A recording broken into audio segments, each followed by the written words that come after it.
Okay, this video is for whoever had one of these fish anglers from Milwaukee. What happened to mine was that the tip of it broke off. Okay, and now there's not a lot of videos on YouTube, by the way, guys, about this, so I decided to make one. Here we are. So, this thing, when it comes how you have it in your hand all messed up. Okay? And when you start, it's gonna be like this, with this tire looking thing all over it. Right? What you wanna do is take out these little screws that go to this thing first. This little nozzle where the nozzle comes out. Here's the little screws for it. They're the tiniest screws of sets that you got in here. Okay? Goes to the left of the springs. The ones to the right of the springs go all up in the outside of the diameter of the whole thing. Okay, so first start off by taking these off. Boom. Then there's two screws that hold this casing together right here. You gotta take that off. Take that off.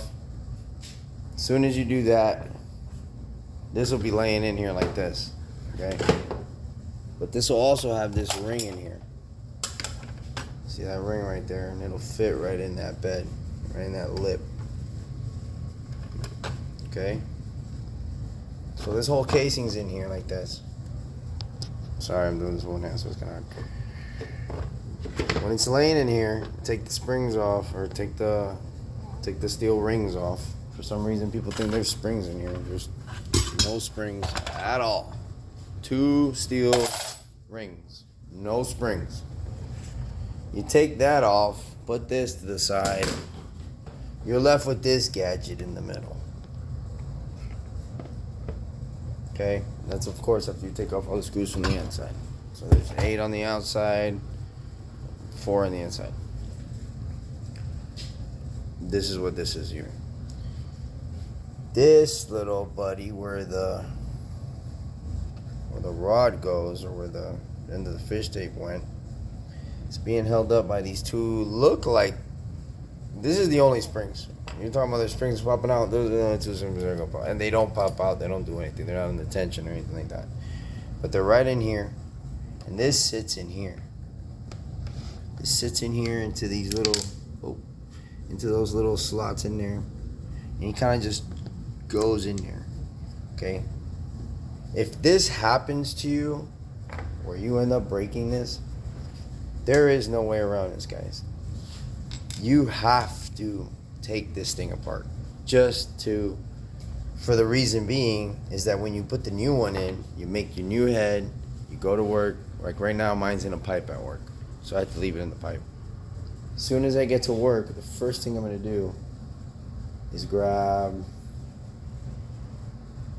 this chunk with this guy. You see, and you gotta put the new, your broken tape, whatever, you're gonna put the loop. You don't put the loop yet. You gotta put it through in here flat, because it won't let it go in any other way. Right? It has to go in there flat. So when it comes in through here, also, right? So you're going in through the casing. Now you're coming in through the housing, or the inners. It's gonna latch on. It's gonna go through this track right here. That's the inside track. So you're gonna go through the nozzle. Where's the nozzle at? Right here. Where's the nozzle? So gonna go through in here. Right? So you got it flat. You're gonna put it in here. Slide it through this thing, this guide or whatever. Stop. And around here is where the pin is. Right here is where you perform your loop. So, you know what I mean? Do your magic right here. And then it's tying it up and take it back. When you take it back, it has to go through, okay? So you're making the loop. When you make the loop at work, this is why you're taking this whole thing apart.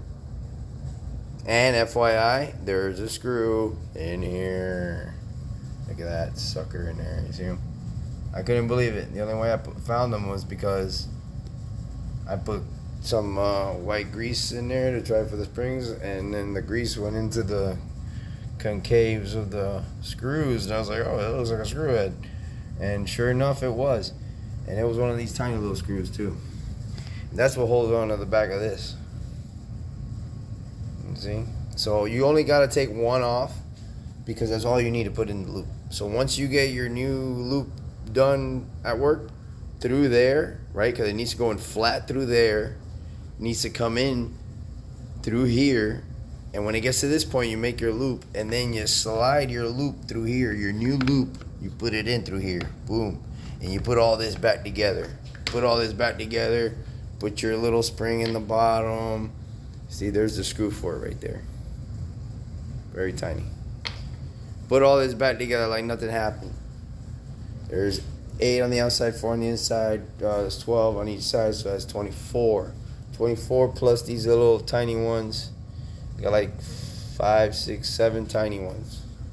Okay, you got 31 screws total. No springs, only 2 springs like this. Nothing's gonna, make you blind or nothing. You'll be fine.